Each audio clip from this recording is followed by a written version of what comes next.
Get ready, 5 seconds. Sir, now I go to my next point. What is the general tenor of most of the amending bills? Interestingly, after 1956, we had the amending bill of 1969. There were two bills in 1964. The general tenor of the bill was known, whether it was restricting the corporate sector or it was liberal or for what purpose. But this particular bill is a little different in the sense that after the present government came to power, it announced policies which were very liberal to the corporate sector. Liberal does not mean that they can break the laws. Liberal means that the government lays down the framework of the industrial policy, and within the framework of that policy, government wants to give the corporate sector a little leeway to operate. But here I find under section 270 or section 372 a whole new definition is given to intercorporate deposits, including deposits within the meaning of loan. Not only creates trouble for the corporate sector, it is violence to the English language. By no stretch of imagination can a deposit be termed a loan. We are making deposits in banks. They cannot be called loans.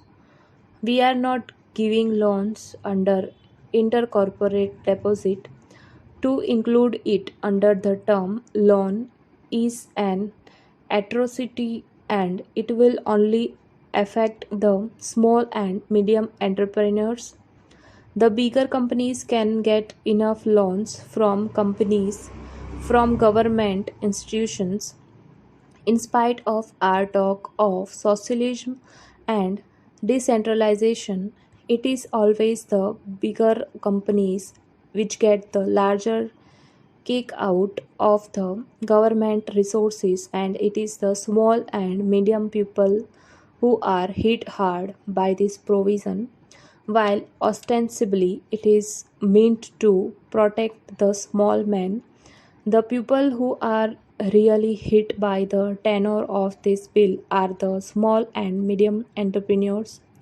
The MRTP and FERA companies are not affected by this bill at all. I do not suggest that there should be any restriction put on MRTP or FERA companies which are not realistic.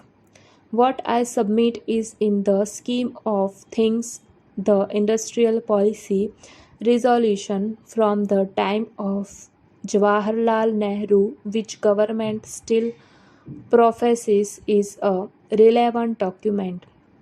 I feel in terms of fulfilling those objectives, there should be restrictions only on MRTP and FERA companies.